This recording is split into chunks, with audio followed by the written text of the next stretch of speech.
Ritesh, we've been meeting frequently and sometimes not so frequently over the last decade. You know, when you started and I was just a reporter in Times of India. Now, it's amazing and it's surprising and it's incredible how you've grown, the leaps and bounds of your, incredible courage in the face of the pandemic and then coming out of that and now again changing OYO into something else. So tell us about how you could make a fledgling Orville travel organization to this global, huge enterprise that you've already created so fast. How was it possible for you? So first of all, thank you so much for having me here. I think it's an incredible honor. And for me, I feel like it's more, it feels more home because the spirit of entrepreneurship and startups in the air. I met so many other startups. Of course, I think the hunger of Arnav and the way he aspires for creating an enterprise is incredible. On a lighter note, I was telling Sharmila earlier that we should convince her to speak a little bit in Hindi in today's session. There are only two people I've asked to do this between you and me. The previous one was, there was an interview I had with Ronnie Screwwala, and I requested him ki you have to speak in Hindi for some part, and you're the second. But that's on a lighter note. But look, I think over the last 10 years, like you mentioned, we've spoken for so many times over this period. I think there are three unique things that I believe has helped me create this impact. The first is, I'm lucky that I was born in this generation in India. Because if you see, I was born in the year 1993, November. That is the time, if you think, right before that was some troublesome events that happened in India. But if you look after that, probably there have been very rare national disruptions that have stopped business or activity or commercial processes. People's ambitions and aspirations have grown higher than ever before. So today, if you are a 19-year-old or 25-year-old and you have a dream to start a company and no money in your pocket or your parents have no money, it's okay. That was not okay until then is what I have read. I was not around, so I don't know. But I have heard that. So I think 50% of this is, I'm just lucky that I was born at the right place at the right time. I thought abhi mauka mil gaya hai, तो अभी छोड़ेंगे नहीं. अभी मतलब डट के लगे रहेंगे and I will take all advantage of it, because if I was born in some country which was having riots or the country's economy was broken, I would never get this opportunity. But now I have gotten it. I am truly thankful for it. I want to make the most out of it. The second, I think, is also this pursuit of naivety is bliss is what I have learned. If I knew how hard it was before I started, maybe I would not have done it. But when I started, I read on the news, it is so easy. Everybody is building big companies. So I thought I can also do it. So I got into it. A year later, I figured that this is nowhere as easy, because you have to figure out a way to pay your next day's cost for your own self and for your teams. Naturally, you keep your teams first as much as you can. And you have to take care of your customers. So effectively, when you start a company, this myth that nobody is your boss is a wrong one. Everybody is your boss that you become an entrepreneur. Your customer is your boss, your partner, everybody, right? So I think 1 year later, once I learned how hard it was, I have this thing of and I lost my father last year. I was talking to Arnav also earlier about it. I think my dad always said that he used to work for road construction for some time. So first he used to have his shop, but later he took a job at a road construction company. And I come from a hilly region in Odisha, so there's a lot of hills and tunnels need to be made. So he'd always say that, if you keep digging, there is always light at the end of the tunnel. And I think it's a saying also. So for me, I felt that ab to andar aa gaye andhera hai, to if I keep digging, there will be light at the end of the tunnel. So I was very perseverant. I didn't give up. No matter what, I would not give up. And one person you can't write off is me. I'm like that person that you write off, the next morning I will show up again, and I will show up until I make a difference. And the last but not the least is, I'm lucky that I found great colleagues, partners who supported me through this period of time. I think sometimes they had more belief in me than myself. So I think a combination of India being in this exciting time, going from number 11 economy to number 5 economy to now hopefully number 3 very soon. My ability to sort of learn from our value systems of saying, छोड़ेंगे नहीं, अगर मतलब लग गए हैं तो मतलब जब तक we don't see the outcome, we don't see it through. And just lucky to have good people around. Those 3 things I would say. एक सोच है रितेश कि बाहर के लोग इंडिया में आके तो बहुत कुछ कर लेते हैं, लेकिन इंडिया के लोग, जैसे अर्णव भी कुछ देर पहले बोल रहा था कि हम ग्लोबल मीडिया नेटवर्क बनने वाले हैं, तो इंडिया से बाहर जाके करना मुमकिन है और ये आप कर रहे हैं, ये मुश्किल है क्या? आप अगर इंडिया के यूथ के लिए कुछ बोलें अभी।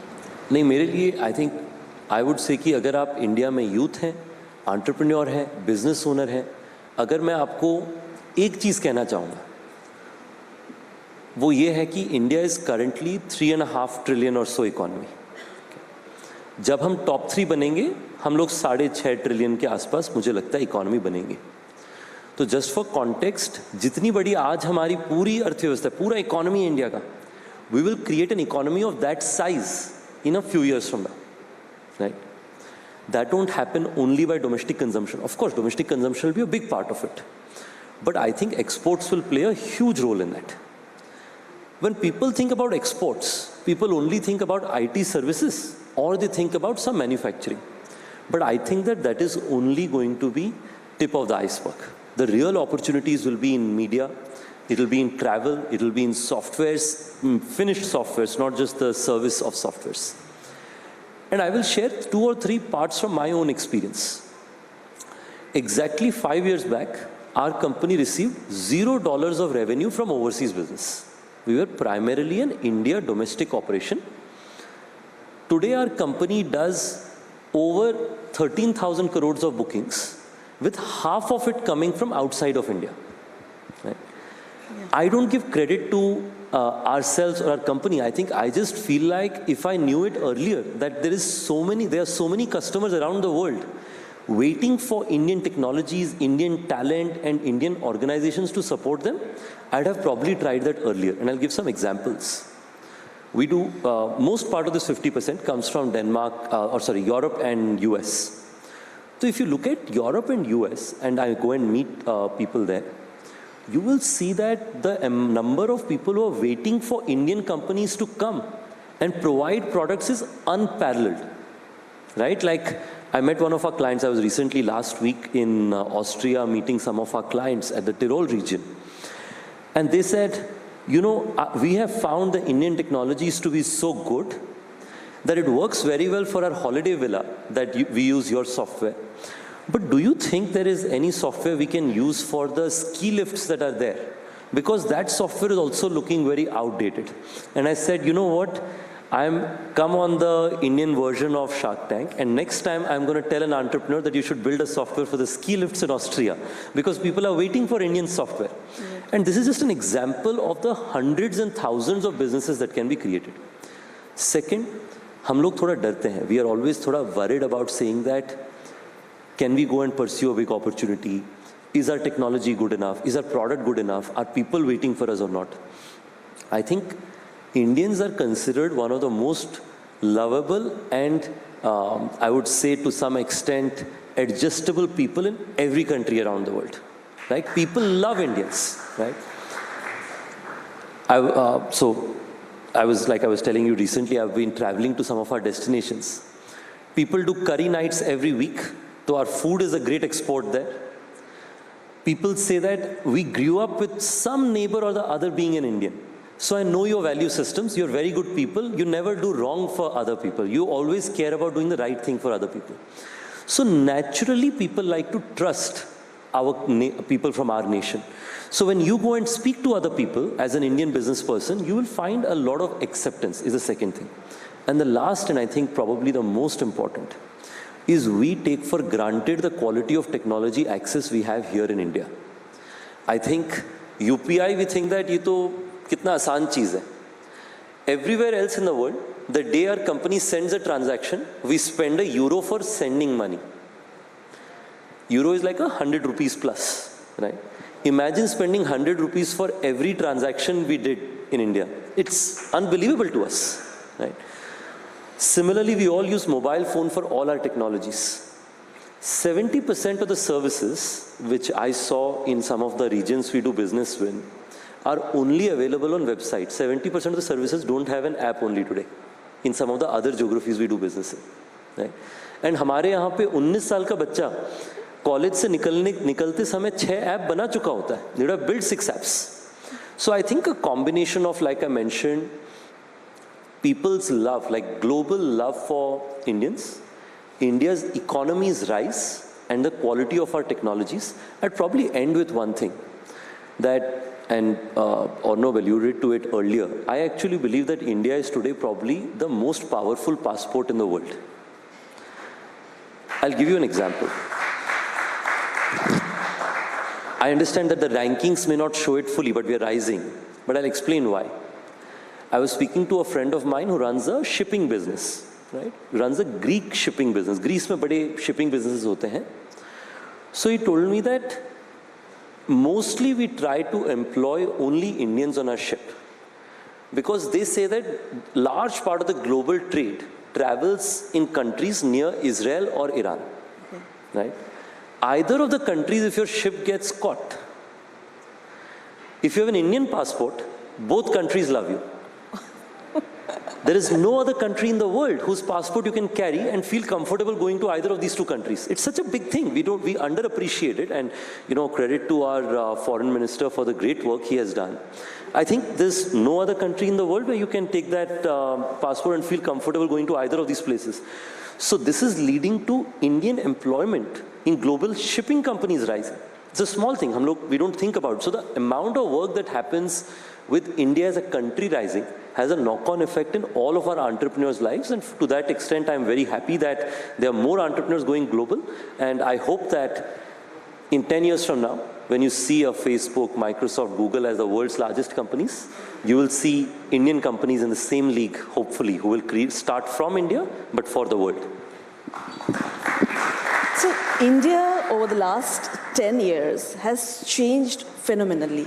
And the way Indians like to live, the aspiration quotient of Indians, it's rising by the day. And as someone who has been, dealing with rooms all over India, what sort of change or transformation have you witnessed in people's taste when it comes to occupancy? This is a great question, and one that I feel I have a view that some may agree or some don't agree. So it's one of those. Generally, what I share, people would. So I think that it's more, easy to appreciate. It is that I believe India is truly and firmly in the path of being a developed nation in the next decade. And I'm seeing this in consumer patterns like never before. And I'll explain some of these specific examples. So I started my business roughly 10 years ago. So we are celebrating 10 years of our enterprise. As I see our customer interest, when I started the company, customers used to say, Saaf Sutra Majboot. Like, if I can get a good place at 1,500 rupees or so, it's fine. Because I want to save, and I want to save and keep it in either physical gold or some kind of stuff at my house. Now, from then on to now, I have seen a complete swap in it. People don't want to buy goods like clothes or the gold or various other things. People want to spend on experiences. Okay. Right? It's a part of an economy becoming more and more developed where people believe that the time matters and they want to use the time for the best thing. And appreciation of travel is a big part of it. Second thing that I'm seeing is that, but on the other hand, so I'll give you an example, I was telling this earlier to you, is that if you look at the clothing business, people are increasingly buying Zudio, which is in the entry to mid-level segment. But if you see restaurants, if you see cafes, if you see events, if you see travel, people are willing to spend more. So that is why we have sort of not just kept our flagship OYO, because we still see that there's a lot of demand for the economy segment and growing rapidly as people are becoming upward mobile. But our customers are also saying that, can we upgrade to OYO serviced hotels? Then OYO service hotels customers are saying, can we go to a townhouse? Townhouse customers saying, I want luxury, can I go to a Sunday hotel? So we are listening to our customers and saying that you want to upgrade? We are going to upgrade far ahead of that, so that whenever you want to try and upgrade, we have places available for you. The second thing that I'm seeing is the public markets. Public markets पूछ लीजिए, stocks सोच लें आप, SIPs से सोच लें. Last few years, actually there is more money that has left India in some of the places like that because largely due to overseas problems only. But India's stock markets have continued to rise, largely because of the massive domestic capital. Because now people are comfortable saying that I want to grow with Indian companies' success. And I don't want to just keep it in gold because I trust that I will get better return. And I'm confident that India will become a bigger economy in times to come. And this is not a decision that I or you are only talking about. I speak to people from taxi driver, my hotel receptionists, they're all investing money in SIPs, stock markets, and so on and so forth. Imagine the trust they have on the Indian economy as an outcome. Exactly. And last but not the least, is that I also believe that to significant extent, COVID has made people feel like you live life once. Yes. Right? So people want to live a good life and make the most out of it, which of course is like selfishly very good for my company because people are traveling more. And the learning I've had is we Indians are becoming a developed nation, but our value system is becoming more and more closer to our ideals. I'll give an example. I was recently in Mathura, Vrindavan. Naturally, I visited a few of our hotels. So this is a hotel that we've had for 7 years. 7 years it's been in OYO, does very well. So I was speaking to the receptionist. Fascinating person, the receptionist also. Some other day I'll share his story. So I asked him, occupancy कैसी है? He says, पहले भी 70-80% रहता था, अभी तो जी 98% है, हमेशा sold out रहता है. So I say, good. Then he says me, कुछ बदलाव दिख रहा है पिछली बार, because last time he remembers me that I saw him 5-6 years ago. He said, आप पिछली बार जब आए थे, तब average age जो है वो 50+ होता था. अच्छा. अभी जो average age है, वो late 20s, early 30s से mid 30s में आ गया है. अच्छा.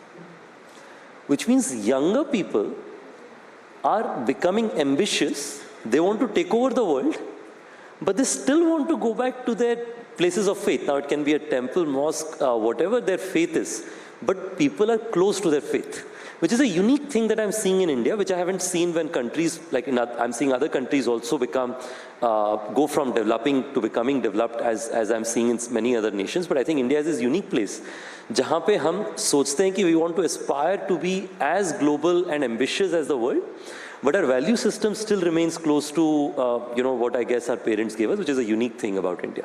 Exactly. Ritesh, you're not short of being a hero to the entrepreneurs of India.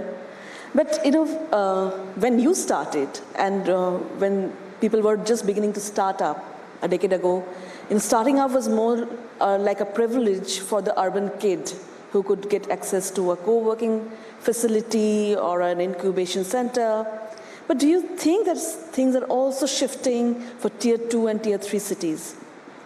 Yeah, I think this is one of those places where the shift has already happened.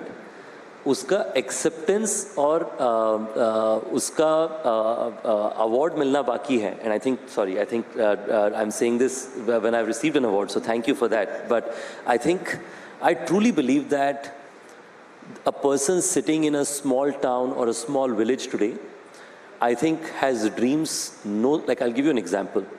I was speaking to one of our customer service agents, right? We have a large customer service department. We speak to customers when they seek help. So sometimes I'd go speak to our teams. Young kid, 21-year-old, came from Hisar in Haryana, works with us in Gurgaon. I ask him, "Aage kya karoge?" He looks at me and he's not making a joke. He's very serious. Looks at me and says, and some of our colleagues call me Ritesh Bhai out of just affection. He says, "Ritesh Bhai, जो company आपने बनाई ना, उससे थोड़ी बड़ी company बनानी है." Right? This is a 21-year-old kid who's working at a customer service department. Because he knows I started my life doing housekeeping myself and then picking up calls myself. So he looks at me and says, इसे देख के तो लगता है कि मैं तो इससे बेहतर ही कर लूँगा. But I think on a more serious note, I think the ambitions of a young kid sitting in a small town India, because of the power of technology, and credit to, of course, Reliance, Jio, Airtel and various others. I think वो internet में बैठ के पढ़ रहा है और आज उसका नॉलेज और न्यूयॉर्क के बच्चे और बर्लिन के बच्चे या साओ पाउलो के बच्चों में कोई डिफरेंस नहीं है.